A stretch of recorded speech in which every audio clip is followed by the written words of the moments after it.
नमस्कार बच्चों, आज हम आप सभी के लिए एक महत्वपूर्ण क्लास लेकर आए हैं जिसमें आपको भारत के मंदिरों के बारे में पढ़ाया जाएगा, जो आपकी परीक्षा के लिए काफ़ी महत्वपूर्ण हो सकती है। और यहाँ से जो आगामी परीक्षाएं रेलवे हो चाहे और अन्य स्टेट एग्जाम की परीक्षा हो, इनमें सभी में यहाँ से क्वेश्चन पूछे ही जाते हैं। तो ठीक है, बात करते हैं। तो सबसे पहले हम पढ़ेंगे भारत में जो 12 ज्योतिर्लिंग है उनके बारे में पढ़ेंगे हम। तो 12 ज्योतिर्लिंगों की बात कर लेते हैं। तो मैप में आपको दिख रहा होगा 12 ज्योतिर्लिंग, एक एक करके चर्चा भी कर लेते हैं इनकी। तो देखते हैं कि भारत में जो 12 ज्योतिर्लिंग है, सबसे पहले नाम आता है केदारनाथ का। तो केदारनाथ कौन सा है, ये कहाँ पड़ता है केदारनाथ? आपका ये मंदाकिनी नदी के पास रुद्रप्रयाग जो प्लेस है, कहाँ पर? उत्तराखंड में, बाहर पड़ता है। और इसको जो उत्तराखंड में एक छोटा चार धाम माना जाता है, उसका हिस्सा माना जाता है। वो छोटा चार धाम का हिस्सा कौन कौन सा है? गंगोत्री, यमुनोत्री, केदारनाथ, बद्रीनाथ, यानी ये छोटा चार धाम। और जो भारत का बड़ा जो चार धाम है बड़ा वाला, उसमें आपका पुरी, जगन्नाथपुरी उड़ीसा, रामेश्वरम, द्वारका और बद्रीनाथ को शामिल किया जाता है, जो कि भारत के 4 दिशाओं में ये चार धाम आपको देखने को मिलेंगे। इसके बाद दूसरा आता है काशी विश्वनाथ। तो काशी विश्वनाथ की बात करें तो काशी विश्वनाथ कहाँ पड़ता है आपका? ये काशी विश्वनाथ पड़ता है आपका उत्तर प्रदेश के बनारस में। और इसमें एक महत्वपूर्ण जानकारी है कि इसका निर्माण किसने करवाया था? अहिल्याबाई होलकर के द्वारा इसका निर्माण करवाया गया था। ठीक है, तो बात करते हैं। तो अहिल्याबाई होलकर के द्वारा इसका निर्माण करवाया गया था। तो देखो, इसके बाद आता है बैद्यनाथ मंदिर। ये कहाँ पर पड़ता है? देवघर, झारखंड के अंदर पड़ता है। ये भी आपका 12 ज्योतिर्लिंगों में से एक है। अगला है भ्रमरांबा मल्लिकार्जुन मंदिर, ये पड़ता है आपका आंध्र प्रदेश में। रामनाथ स्वामी मंदिर, ये पड़ता है आपका तमिलनाडु के रामेश्वरम में। घृणेश्वर मंदिर कहाँ पड़ता है? ये पड़ता है आपके महाराष्ट्र के एलोरा वाले क्षेत्र में। ठीक है, त्र्यंबकेश्वर ये नासिक में पड़ता है। यहीं से आपको पता होना चाहिए गोदावरी नदी का भी उद्गम होता है। भीमाशंकर ये कहाँ पड़ता है? ये भी आपका महाराष्ट्र में। नागेश्वर कहाँ पड़ेगा? गुजरात में। सोमनाथ भी आपको पता है फेमस है, कहाँ पर पड़ेगा? गुजरात में। यहाँ पर आपको पता होना चाहिए 1025 में यहाँ पर क्या हुआ था?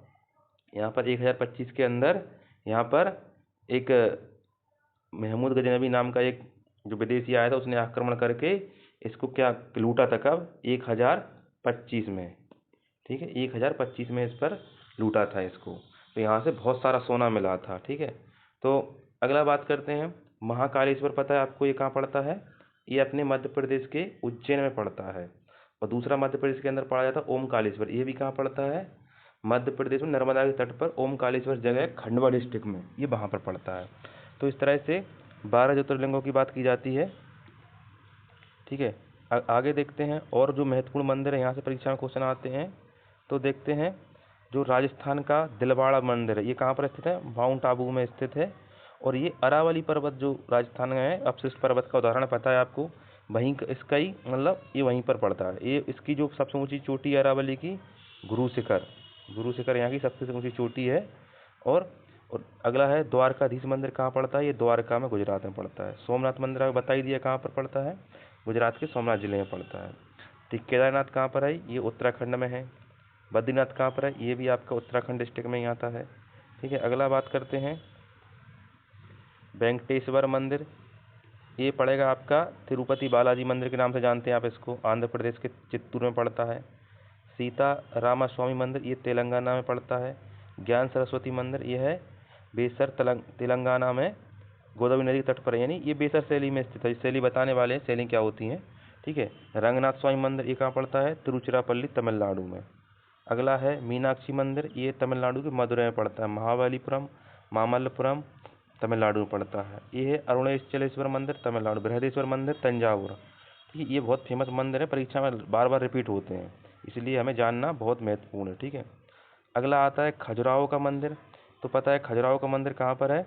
मध्य प्रदेश के छतरपुर डिस्ट्रिक्ट में ये मंदिर आपको देखने को मिलेगा। और ये हिंदू और जैन धर्म से संबंधित है। अगला है चतुर्भुज मंदिर, ये कहाँ पड़ेगा? ओरछा मध्य प्रदेश में, जो निवाड़ी जिले के अंतर्गत आता है। शनि सिंगणापुर मंदिर, ये महाराष्ट्र में पड़ता है आपका। सिद्धिविनायक मंदिर, ये मुंबई में पड़ेगा। साईं बाबा मंदिर कहाँ पर? शिरडी, महाराष्ट्र के अंदर, ये आपको देखने को मिलेगा। अगला है पद्मनाथ स्वामी मंदिर, कहाँ पर? तिरुवनंतपुरम, ये केरल राज्य में पड़ेगा। गुरुवायूर मंदिर, ये केरल में पड़ेगा। बड़कुनाथम मंदिर, त्रिशूर, केरल में। यहाँ त्रिशूर उत्सव हर बार होता है। देखो इसमें लिखा है त्रिशूल उत्सव हर साल होता है। श्री अयप्पा मंदिर ये कहाँ पर है? केरल में है। ये बड़ा ही चर्चा में रहता है। यहाँ पर महिलाओं को प्रवेश को वर्जित कर दिया गया था। ठीक है, तो ये अयप्पा मंदिर कहाँ पर है? केरल में। ठीक है, अगला देखते हैं। अगला है आपका मुरुदेश्वर मंदिर। ये शिव मंदिर कर्नाटक में है। मूकाम्बिका मंदिर ये है कर्नाटक में। विरूपाक्ष मंदिर कहाँ पर है? तमिलनाडु में। होयसलेश्वर मंदिर ये भी कर्नाटक में है। और इसको आपको पता होना चाहिए विश्व धरोहर सूची में भी शामिल कर लिया गया है। यह भारत का 42वां प्लेस है जिसको यूनेस्को की सूची में शामिल किया गया है। आपको ये बताना है कमेंट में लिख के कि भारत में कितने प्लेस हैं जिनको यूनेस्को की सूची में शामिल किया गया है। ठीक है, गोमतेश्वर मंदिर ये भी जैन मंदिर है कर्नाटक में। आपको पता होगा श्रवणबेलगोला करके। और श्रृंगेरी मठ करके आपने सुना होगा, ये भी कर्नाटक के मैसूर में ही पड़ता है। अमरनाथ मंदिर कहाँ पड़ेगा आपका? जम्मू एंड कश्मीर में। वैष्णो देवी मंदिर ये भी कहाँ पड़ेगा? कटरा जम्मू कश्मीर में। रणबीरेश्वर मंदिर ये भी जम्मू कश्मीर में है। रघुनाथ मंदिर भी ये भी जम्मू कश्मीर के अंदर आपको देखने को मिलेगा। ठीक है, अब देखते हैं उड़ीसा के कुछ मंदिर महत्वपूर्ण। तो जगन्नाथपुरी उड़ीसा और कोणार्क सूर्य मंदिर ये भी उड़ीसा का फेमस मंदिर है। और ये आपको मुक्तेश्वर मंदिर भुवनेश्वर में मिलेगा। लिंगराज मंदिर भी आपको भुवनेश्वर में मिलेगा। ये महत्वपूर्ण मंदिर है, यहाँ से आपको परीक्षा में क्वेश्चन बन सकते हैं। ठीक है, जिसको अंडरलाइन किया जा रहा है वो परीक्षा के लिए महत्वपूर्ण है। ठीक है, दक्षिणेश्वर काली का मंदिर ये कहाँ पर है? पश्चिम बंगाल के कलकत्ता में। ठीक है, अगला कामाख्या देवी का मंदिर कहाँ पड़ेगा? ये आपके गुवाहाटी के अंदर पड़ेगा। गुवाहाटी असम में ये पड़ेगा।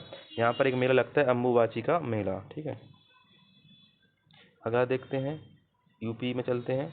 तो यूपी में देखते हैं बांके बिहारी का मंदिर ये पड़ता है मथुरा में। आप लोग गए होंगे। केशव देव मंदिर भी आपका उत्तर प्रदेश में ही पड़ता है। और मार्कंडेश्वर मंदिर हरियाणा में पड़ता है। ठीक है, महत्वपूर्ण है आपका स्वर्ण मंदिर। यहाँ से आप परीक्षा में पूछा जा सकता है कहाँ पर पड़ता है? अमृतसर पंजाब में। ठीक है, बोध गया पता है भगवान बुद्ध को क्या हुआ था? ज्ञान की प्राप्ति हुई थी। ये भी महत्वपूर्ण परीक्षा के लिए। ठीक है, तो इसलिए ध्यान रखना। और आप सभी को पढ़ तो लेना ही है, लेकिन जिसको अंडरलाइन हाईलाइट किया जा रहा है वो आपके लिए काफ़ी महत्वपूर्ण हो जाते हैं। ठीक है, ठीक है, आगे देखते हैं। हाँ, एक देखो इसमें अभी बात कर रहे थे कि जो कुछ शैलियाँ होती हैं, तो इसमें देखा है कि भारत में मंदिरों की 3 शैलियाँ पाई जाती। पहला नागर शैली। नागर शैली क्या होती है? जो उत्तर भारत के मंदिर हैं, आपने देखा उनकी कीपाकार इस तरह से उनकी ऊपर होता है, जो उनका शीर्ष होता है इस तरह से होता है, उनको बोलते हैं नागर शैली के मंदिर, जो कि आपको उत्तर भारत में देखने को मिलेंगे सतपुड़ा विंध्याचल पर्वत तक। इसके बाद आता है द्रविड़ शैली। द्रविड़ शैली के मंदिर मिलेंगे आपको दक्षिण भारत में। उनकी शेप ऐसी होती है, यानी छत के आकार के मंदिर होते हैं जो द्रविड़ शैली के मंदिर होते हैं, तो उनको बोलते हैं द्रविड़ शैली के मंदिर। आपको पता है उत्तर भारत में एकमात्र मंदिर है द्रविड़ शैली में, वो कहाँ पर बना हुआ है? इसका भी जवाब भी आपको कमेंट में देना है। ठीक है, अगला होता है एक और तीसरी शैली होती है बेसर शैली। यानी जो बेसर शैली होती है बेसिकली जो नागर शैली और द्रविड़ शैली का क्या होता है? मिश्रित रूप होता है। ठीक है, तो इस तरह से ये आपका मंदिर से संबंधित क्वेश्चन यहाँ से बन सकते थे और आपकी परीक्षा में इनसे क्वेश्चन पूछा जा सकता था, इसलिए आपको बता दिया गया है। महत्वपूर्ण पर अंडरलाइन भी करवा दिया गया है। इसलिए आप इस क्लास को पढ़ें और इसको याद करें और आगामी परीक्षाओं के लिए काफ़ी महत्वपूर्ण है। और आप लोग टेलीग्राम ज्वाइन करें और जो भी ऑफलाइन आना चाहते हैं तो ऑफलाइन भी आ सकते हैं। ठीक है, बहुत बहुत धन्यवाद।